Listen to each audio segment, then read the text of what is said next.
ఆడపిల్లలంటే ఆదిశక్తి.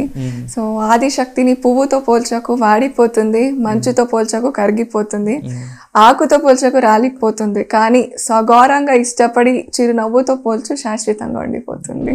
కాదేది కవితకు అనర్హం, మీకు రికార్డు కాదేది రికార్డుకి అనర్హం, ప్రతి దాంట్లో రికార్డే. మీరు దేంట్లో ఈవెన్ రైటింగ్లో చూస్తేనేమో 2 చేతులతో రాస్తారు. వి కాల్ ఇట్ సభ్యసాచి అంటాం, అంబిడెక్స్ట్రస్. సో ఇది there is a scientific reason behind it. ఎలాగైతే ఇప్పుడు రైట్తో ఇంగ్లీష్లో రాస్తే లెఫ్ట్తో హిందీలో రాయడం, అది ప్రాక్టీస్ చేస్తున్నాను. మిమ్మల్ని చూసి ఇన్స్పైర్ అయ్యే వాళ్ళు చాలా మంది ఉన్నారు. మరి మీకు ఎవరు ఇన్స్పిరేషన్, ఎవరు మీ లైఫ్లో? ఇన్స్పిరేషన్ వచ్చేది మై సినిమాలు ఏమి చూడడం అలాంటివి ఉండవు? ఇప్పటివరకు చూసాను, లైక్ దంగల్ చూసాము, and Mary Kom, and Chak De India movies.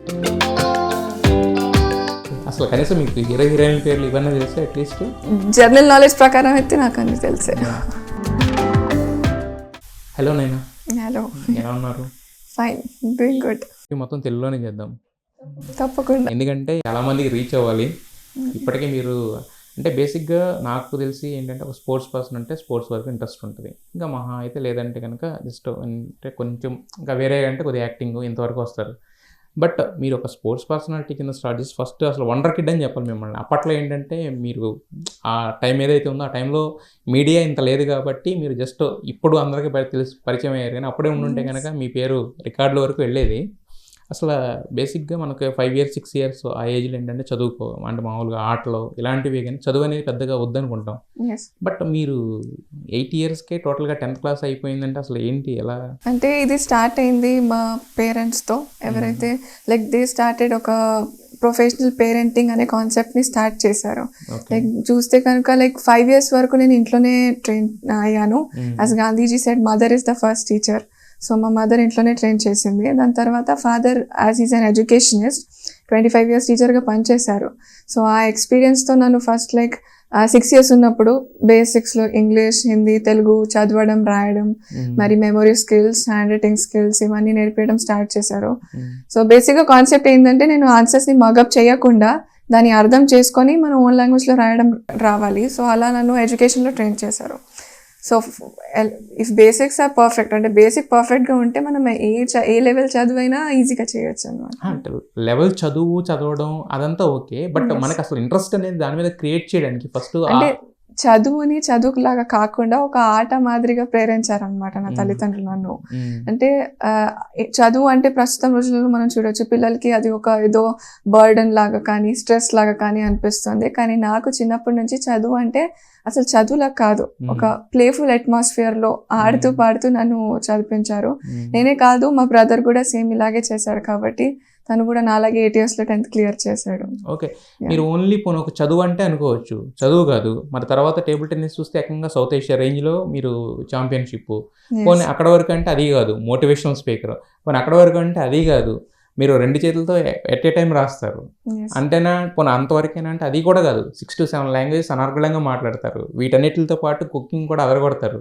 మరి ఇన్ని ఎలా, దీని టైం ఎక్కడ వస్తుంది మీకు, స్కెడ్యూల్ ఎలా సెట్ చేసుకుంటుంది అంతటికి? అంటే లైక్ చిన్నప్పటి నుంచి హోమ్ స్కూలింగ్ చేసాం కాబట్టి టైం ఎక్కువ దొరికింది. అంటే చదువుతో పాటు ఇవన్నీ ఎక్స్ట్రా యాక్టివిటీస్ చేయడానికి టైం దొరికింది. లైక్ ఇప్పుడు చూస్తేనైతే my schedule start at 5 in the morning. Morning 5కి షెడ్యూల్ స్టార్ట్ అవుతుంది. అండ్ దెన్ 5 to 7 ఫిట్నెస్ చేస్తాను, ఫిజికల్ ఫిట్నెస్. అంటే ఏ స్పోర్ట్స్ అయినా కానీ physical fitness is the basic thing అనమాట. So and after that 8 to 11 as I'm table tennis player. So on court session ఏదైతే ఉంది అది 8 to 11 అవుతుంది. అండ్ దెన్ 11 to 3 ఈ టైంలో నేను చదవడమే కానీ, అండ్ దెన్ 2 చేతులతో రాయడమే కానీ, అండ్ దెన్ మ్యూజిక్ సింగింగ్ కానీ ఇవన్నీ ప్రాక్టీస్ నేను చేసుకుంటాను. అండ్ ఎలాగైతే now I'm pursuing my PhD almost అయిపోవడానికి వచ్చింది.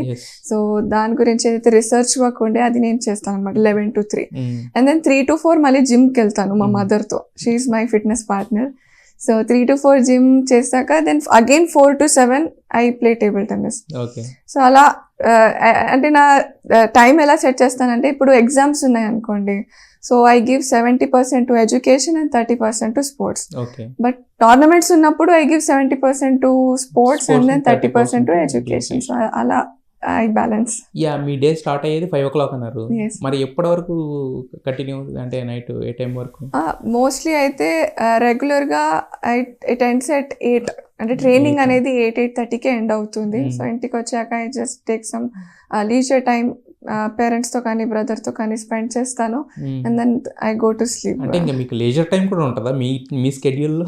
ఎస్, అండ్ లీజర్ టైం దొరుకుతుంది. లైక్ చెప్పాను కదా, లైక్ వీకెండ్స్లో సాటర్డే సండేస్ అప్పుడు మ్యూజిక్ చేస్తాను. చాలా మంది అడుగుతారు లైక్ ఇవన్నీ చేసేటప్పుడు you may need some leisure time అని అంటారు. సో ఆ లీజర్ టైంలో కుకింగే కానీ సింగింగే కానీ పియానో ప్లే చేయడం ఇవన్నీ చేస్తాను. బట్ లేజర్ టైం అంటే ఏంటంటే ఎవరైనా కూడా ఇప్పుడు జస్ట్ సరదాగా అలా మూవీస్ చూస్తూ రిలాక్స్ అవ్వడం, లేదంటే అలా మ్యూజిక్ ఇంటూ రిలాక్స్ అవ్వడం, ఇలాంటిది కదా లేజర్ టైం అంటే. ఆ టైంలో కూడా మీరు కుకింగ్ ఇవన్నీ కూడా పనే కదా మళ్ళీ. అంటే అది నాకు పనిలా కనిపించదు. This is my signature dialogue since childhood. కష్టపడి కాకుండా ఇష్టపడి చేశానని ప్రతిసారి చెప్తాను. ఈ మాటలు చెప్పినా కూడా మోటివేషనల్ ఉంటాయి. మరి ఇంకా అలాంటిది మరి మోటివేషనల్ క్లాసెస్ ఏంటి ఇది కొత్తగా? అంటే మోటివేషనల్ స్పీకింగ్ అనేది నేను చేస్తాను. సో ఎలాగైతే వేరే కంట్రీస్లో కూడా చేశాను, అమెరికాలో, Dubai and then Singapore, Oman, అక్కడ కూడా చేశాను. సో స్పెషల్లీ నేను మాట్లాడేది గర్ల్ చైల్డ్ గురించి మరియు ఉమెన్ ఎంపవర్మెంట్ గురించి. ఎలాగైతే మై టాపిక్ అంటే micro finance and women empowerment is my topic in PhD. So బేసిక్గా ఈ రూరల్ ఏరియాస్ ఏదైతే ఉన్నాయి అక్కడ వెళ్ళేసి ఉమెన్ని ఎంపవర్ చేయడమే కానీ గర్ల్స్ని మోటివేట్ చేయడమే కానీ అది చేస్తూ ఉంటాను. సో మీరు చాలా లెక్చర్స్ ఇచ్చి ఉంటారు ఇప్పటివరకు, చాలా చోట్ల చెప్పుంటారు కదా, దాంట్లో మీకు అనిపించిన బెస్ట్ లైన్స్ ఏంటి? అంటే బెస్ట్ లైన్స్ అనేది ఉమెన్ పవర్ గురించి నేను చెప్పాను, చాలా సార్లు చెప్పాను. అదేంటంటే ఆదిశక్తి, ఆడపిల్లలు అంటే ఆదిశక్తి. సో ఆదిశక్తిని పువ్వుతో పోల్చకు వాడిపోతుంది, మంచుతో పోల్చకు కరిగిపోతుంది, ఆకుతో పోల్చకు రాలిపోతుంది, కానీ సగౌరవంగా ఇష్టపడి చిరునవ్వుతో పోల్చు శాశ్వతంగా ఉండిపోతుంది. That are my favourite lines. ఇంకా చాలా మంది కూడా దాన్ని అప్రిషియేట్ చేశారు. అదే అప్రిషియేట్ చేయకుండా ఉండలేము ఇలాంటివి మాటలు విన్న తర్వాత. అయితే మీరు జైస్వాల్ అంటే I think you are north Indian అనుకుంటే కదా మీరు? ఎస్, అంటే మా ఫాదర్ వచ్చేసి is from north Indian family, but we're settle down in Hyderabad. We're known as Hyderabad is right now. అది కాకుండా my mother is from Telugu family అన్నమాట. అంటే ఇప్పుడు ఇంతకుముందు మీరు చెప్పిన లైన్స్ ఇవన్నీ కూడా తెలుగు అక్కడి నుంచి నేర్చుకున్నారా? అంటే అంత ఫ్లూయెంట్గా? మా father he's a north Indian, కానీ తెలుగులో హీస్ చాలా ఫ్లూయెంట్ అనమాట. సో నాకు తెలుగు నేర్పించింది మా ఫాదర్. అయితే యాక్చువల్గా ఇంకా మీ ఛాంపియన్షిప్స్ విషయానికి వస్తే మీరు పాకిస్తాన్లో గెలిచిన మెడల్ అనేది అది చాలా మందికి ఇదైంది కదా. సో దాని ఏంటి ఎక్స్పీరియన్స్ ఏంటి, దానికి సంబంధించిన టోటల్ ఎక్స్పీరియన్స్? అంటే అది ఒక కంప్లీట్లీ డిఫరెంట్ ఉందన్నమాట. మిగతా టోర్నమెంట్స్ కంటే పాకిస్తాన్ గురించి అంటే అక్కడ వెళ్ళడమే అది ఒక పేరెంట్స్ కూడా చాలా దేవర్ ఒక పానిక్ సిచ్యువేషన్లో ఉండే అక్కడ పంపించడానికి. And then my grand mother నుంచి కూడా చాలా ప్రెషర్ వచ్చింది. అంటే మనం వింటాం కదా న్యూస్లో ఏంటంటే. సో అక్కడ వెళ్ళినప్పుడు లైక్ సిచ్యువేషన్స్ అక్కడ బాగా లేకుండే. సో మేము ఇండియా టీంతో వెళ్ళాను, పార్టిసిపేట్ చేసింది సింగిల్స్ ఈవెంట్లో అండ్ టీమ్ ఈవెంట్లో. సో అక్కడ వెళ్ళినప్పుడు మామూలుగా మనము టోర్నమెంట్స్కి వెళ్ళినప్పుడు వేరే కంట్రీస్కి దే టేకస్ అంటే last day they takes for tourism అనమాట. అక్కడ ఉన్న నియర్ ప్లేసెస్లో దే తీసుకెళ్తారు. కానీ పాకిస్తాన్లో ఎలా ఉండంటే అసలు no chance of first of all అయితే టూరిజం అయితే సైట్ సీయింగ్ అనేది అస్సలకే లేదు. అదే కాకుండా ఇప్పుడు మనం స్టేడియం నుంచి హోటల్కి వెళ్తున్నాం, హోటల్ నుంచి స్టేడియం వెళ్తున్నాం అంటే we have a police force with us. అంటే ఆ వెహికల్స్ అన్నిట్లో క్లోజ్డ్ వెహికల్స్ ఉండే అనమాట. సో ఇట్ వాస్ కంప్లీట్లీ ఆ ఎక్స్పీరియన్స్ అని నేను మర్చిపోలేను ఎప్పుడు. సో ఆ ప్రెషర్లో వెళ్ళి అక్కడ ఆడడం, స్పెషల్లీ ఇంకా అక్కడ ఆ టైంలో ఇమ్రాన్ ఖాన్ ఏదో ఇష్యూస్ నడుస్తుండే అనమాట. సో మా స్టేడియం బయట సమ్ ఫైరింగ్స్ కూడా జరిగాయి అనమాట. సో మిగతా వాళ్ళు కొలీగ్స్ ప్లేయర్స్ చాలా పానిక్ సిచ్యువేషన్ లో ఉండే. మరి మీకు ఏమనిపించలేదా? అంటే the end of the day మనం ఎంత మోటివేషనల్ స్పీకర్ అయినా ఇంకోటైనా కూడా మనకి భయం వేస్తుంది కదా యాజ్ ఏ హ్యూమన్ బీయింగ్. భయం వేస్తుంది, బట్ ఆ సిచ్యువేషన్ లో I was so well prepared. అంటే వెళ్ళేటప్పుడే చాలా వెల్ ప్రిపేర్డ్ గా అక్కడ వెళ్ళాను. సో యాజ్ ఎ రిజల్ట్ సింగిల్స్లో గోల్డ్ మెడల్ గెలిచాను, ఇంకా టీంలో కూడా గోల్డ్ మెడల్ గెలిచాను. So that was the most cherished moment in my life. అయితే మీరు ఫ్రీ టైంలో చెప్పారు కదా అంటే మిగతానే చేస్తుంటాను, మరి ఈ సినిమాలు చూడడం కానీ లేదంటే ఇలాంటివి వేరే క్రికెట్ చూడడం కానీ ఇలాంటివి ఏం చేయరు అసలు? అంటే నా షెడ్యూల్తో నాకు ఎంత బిజీగా ఉంటానంటే ఇవన్నిటికీ టైం దొరకదు. బట్ మ్యూజిక్ ఎలాగైతే చెప్పాను, సో మ్యూజిక్లో లైట్ మ్యూజిక్ కానీ డివోషనల్ మ్యూజిక్ కానీ అలాంటివి వింటూ ఉంటాను. And I also Singh. Okay. అంతేగాని సినిమాలు ఏమీ చూడడం అలాంటివి ఉండవు. అంటే అంత టైం దొరకదు అనమాట. చూసాను ఇప్పటివరకు చూసాను, లైక్ దంగల్ చూసాము అండ్ మేరీ కోమ్ అవి అండ్ కూడా Chak De only India. Sports movies, only inspirational movies వరకే. ఓకే, అసలు కనీసం మీకు హీరో హీరోయిన్ పేర్లు ఇవన్నీ తెలుసా అట్లీస్ట్? అంటే మామూలుగా ఈవెంట్స్కి వెళ్ళినప్పుడే కానీ కలవడం జరుగుతుంది చాలా మంది యాక్టర్స్తో కానీ. సో జనరల్ నాలెడ్జ్ ప్రకారం అయితే నాకు అన్ని తెలిసే. మిమ్మల్ని చూసి ఇన్స్పైర్ అయ్యే వాళ్ళు చాలా మంది ఉన్నారు. అంటే మీ ఆటల గురించి కానీ, లేదంటే మీరు చేస్తున్న అచీవ్మెంట్స్ కానీ, ఏదైనా కానీ. మరి మీకు ఎవరు ఇన్స్పిరేషన్, ఎవరు మీ లైఫ్లో ఇన్స్పిరేషన్ వచ్చేది my grandfather. Okay. Because my grandfather was a table tennis player. ఆయన చూసి నేను టేబుల్ టెన్నిస్ ఆడడం స్టార్ట్ చేశాను. సో అదే కాకుండా my mother and father they are my inspiration. అంటే ఏ ఫీల్డ్లో అయినా కానీ they give that complete support. ఇంకా ఈరోజు ఈ స్టేజ్కి చేరుకున్నానంటే that's completely because of my అమ్మ నాన్న. అయితే జనరల్గా మిగతా అన్నీ ఓకే, బట్ మీరు హైదరాబాద్ బిర్యానీ కూడా మీ స్పెషల్ అని చెప్తారు. అది కూడా దట్ ఇన్ 20-25 minutes. ఎలా అది? అంటే దానికి ఏం టిప్స్ ఉంటాయి, దానికి ఏముండవు? అది నాకు ఒక హాబీ లాంటిది అనమాట. కుకింగ్ అనేది హాబీ. సో లీజర్ టైంలో అది కూడా చేస్తాను. సో మామూలుగా మనం హైదరాబాద్ బిర్యానీ చూస్తే it takes nearly 3 hours proper biryani చేయాలంటే. కానీ దాన్ని ఎవ్రీ సండే, అంటే చిన్నప్పుడు like when I was 12 years old, 13 years old, అప్పుడు మా ఫాదర్ నాకు నేర్పించాక ఎవ్రీ సండే, అంటే నాకు ప్రాక్టీస్ అవ్వడానికి యూస్ టు ఆస్క్ మీ అనమాట that every Sunday you have to prepare biryani అనేసి. సో అలా చేస్తూ అట్ లాస్ట్ ఆ టైం నాకు సెట్ అయింది.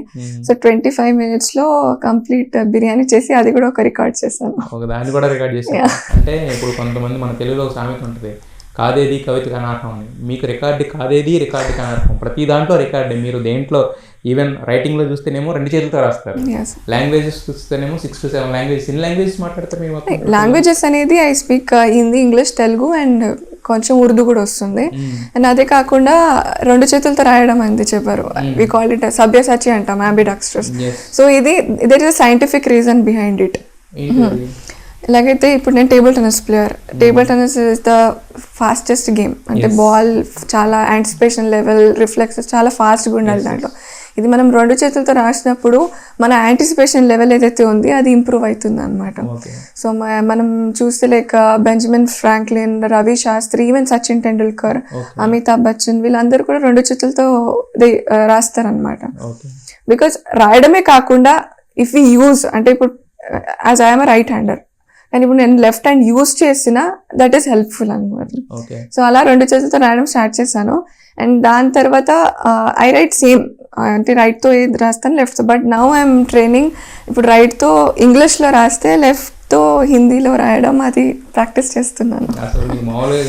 చూడడానికి ఏమో డాట్స్ అక్కడక్కడ ఉన్నాయి, కనెక్ట్ చేస్తేనేమో ప్రతిదీ దాన్ని తీసుకొచ్చి గేమ్కే కనెక్ట్ అవుతుంది. సో అంటే టేబుల్ టెన్నిస్ పరంగా అంటే మీది ఏంటి, గోల్ ఏంటి? అంటే టేబుల్ టెన్నిస్ పరంగా చూస్తే లైక్ రీసెంట్గా 2019లో జరిగిన అల్టిమేట్ టేబుల్ టెన్నిస్ లీగ్లో సిల్వర్ మెడల్ గెలిచాము, representing the team Dabang Delhi. అదే కాకుండా ఇప్పటి వరకు అయితే నేషనల్ ఛాంపియన్ అయ్యాను, సౌత్ ఏషియన్ ఛాంపియన్ అయ్యాను. And first girl from India to select for ITTF world hopes team అనమాట, అది కూడా సెలెక్ట్ అయ్యాను.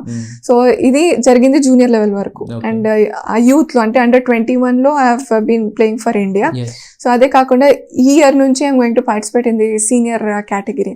సో సీనియర్ లెవెల్లో ఇప్పుడు మై టార్గెట్ ఇస్ కామన్వెల్తే కానీ పెద్ద ఛాంపియన్షిప్స్ లైక్ వరల్డ్ ఛాంపియన్షిప్ కానీ దాంట్లో పార్టిసిపేట్ చేయాలి, ఇంకా మెడల్ గెలవాలి అనేసి నా టార్గెట్. ఓకే, మీకున్న డెడికేషన్ లెవెల్కి, మీకున్న దీనికి ఖచ్చితంగా గెలుస్తారు కూడా.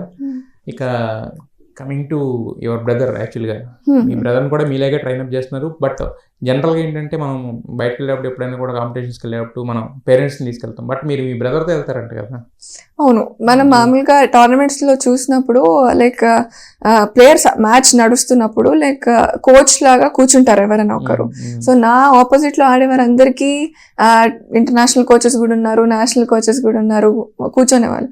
కానీ నా సైడ్ యూజువలీ నేను కోచ్ని కూర్చోపెట్టుకోను. As my father is my coach, but practice అప్పుడు తను నాతో ఉంటారు. డైలీ 10,000 balls ఆడతారు నాతో మా ఫాదర్, చిన్నప్పటి నుంచి రెగ్యులర్గా.